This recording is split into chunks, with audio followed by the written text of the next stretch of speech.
সবাইকে স্বাগত জানাচ্ছি অশরীরী ছায়ার কথার চতুর্থ এপিসোডে। আশা করি সবাই ভালো আছেন। কে কোথা থেকে শুনছেন, কাদের সাথে শুনছেন, অবশ্যই কমেন্ট করে জানাবেন। আজকের এপিসোডটা হবে একটু অন্যরকম। আজ আমি কোনো ভূতের ঘটনা বলবো না। আজ আমি বলবো একটি ছেলের অভিমানের কথা। যদি এটি ভালো লাগে তবে চ্যানেলটি সাবস্ক্রাইব করে দেবেন এবং বেশি বেশি করে লাইক এবং কমেন্ট করবেন। আপনাদের মধ্যে যদি কেউ ঘটনা পাঠাতে চান তাহলে ডেসক্রিপশন বক্সে থাকা কন্ট্যাক্ট নাম্বারে আমাদের ঘটনা পাঠাতে পারেন। আমরা সেই ঘটনা সবার সামনে তুলে ধরব। আজ আমি কোনো ভূতের ঘটনা বলবো না। আজ আমি বলবো আমার এক প্রিয় বন্ধুর কথা, যে ছোটবেলা দিয়েই আমার সাথেই ছিল এবং যতদিন আমি বেঁচে থাকবো ততদিন ও আমার সাথেই থাকবে। এটি হলো একটি ছেলের অভিমানের কথা। তার মা বাবা তাকে ভালোবাসলেও ততটা তাকে ভালোবাসতো না। তবে ছেলেটি যা চাইতো তাই দিত, কিন্তু তার মা তাকে সব সময় খিটখিট করেই কথা বলতো। আর যখনই ঝামেলা হতো তখনই তাকে বলতো অপয়া কথা করে, আমার সংসারটা নষ্ট করে দিচ্ছিস, ঘর থেকে বেরিয়ে যা। আর বলতো তোর মতো ছেলে ঘরে থাকার থেকে না থাকা ভালো। এমনও মাঝে মাঝে বলতো যে তুই মরে যা, মরে গেলে আমি শান্তি পাবো।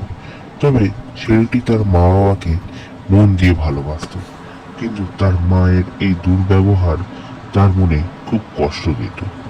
সে রাত্রিবেলা মাঝে মাঝে এই সব কথাগুলি ভেবে মনে মনে দুঃখ পেত। একদিন সে মোবাইল পেল এবং সেই মোবাইল নিয়ে সে খুশিতে এবং আনন্দিতে দিন কাটাতে শুরু করলো। তা নিয়েও তাকে অনেক কথা শুনতে হয়। একবার ফোন ছুঁড়ে ফেলে ভেঙে দেয়, তারপর সেই ভাঙা ফোনটি সে চালায়। এমনই একদিন ফোনটি খারাপ হয়ে গেলে সে আবার নতুন ফোন কেনে। এরপর তার এইচএস পরীক্ষা এলো। পরীক্ষা দেওয়ার পর তার রেজাল্ট বেরোলো। সেখানে সে ফার্স্ট ডিভিশনে পাশ করলো, কিন্তু তার মা তাকে তা নিয়েও কথা বলল। সেদিনও সে দুঃখ পেল, কিন্তু তারপরেও সে তার মায়ের শরীর খারাপ হওয়ায় ঘরের কাজ করে দিত, মায়ের দেখাশোনা করত। এরপর তার মা যখন সুস্থ হয়ে গেল, আবার সেই একই, তার মা তার উপর সবসময় খিটখিট করত এবং রেগে রেগে কথা বলতো। এমনই একদিন তার সাথে তার মায়ের রাত্রিবেলা আবার একটা কথা নিয়ে ঝামেলা হয় এবং তার মা তাকে আবার সেই বাড়ি ছেড়ে চলে যাওয়ার কথা বলে এবং মরে যাওয়ার কথা বলে। কিন্তু এইবার ছেলেটির মনে প্রচুর বড় একটা আঘাত লাগে, যা সে মরে গেলেও ভুলবে না। তার মা তাকে বিষ খেয়ে মরে যেতে বলে। সে এই কথাটা শুনে সিদ্ধান্ত নেয় যে সে যে পড়ার জন্য একবার বাড়ি থেকে বেরিয়ে যাবে, জীবনেও আর এই বাড়িতে ফিরবে না।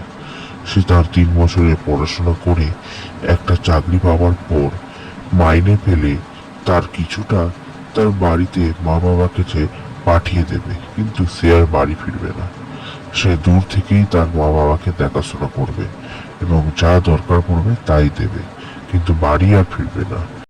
আর সে তার মায়ের বলার কথাটা জীবনেও ভুলবে না। ইতি তোমাদের প্রিয় সিদ্ধার্থ। এই ঘটনাটি যদি আপনাদের ভালো লেগে থাকে তবে অবশ্যই একটি লাইক, সাবস্ক্রাইব এবং পাশে থাকা বেল আইকনটি ক্লিক করে দেবেন এবং আরো বেশি বেশি করে শেয়ার করবেন। ধন্যবাদ।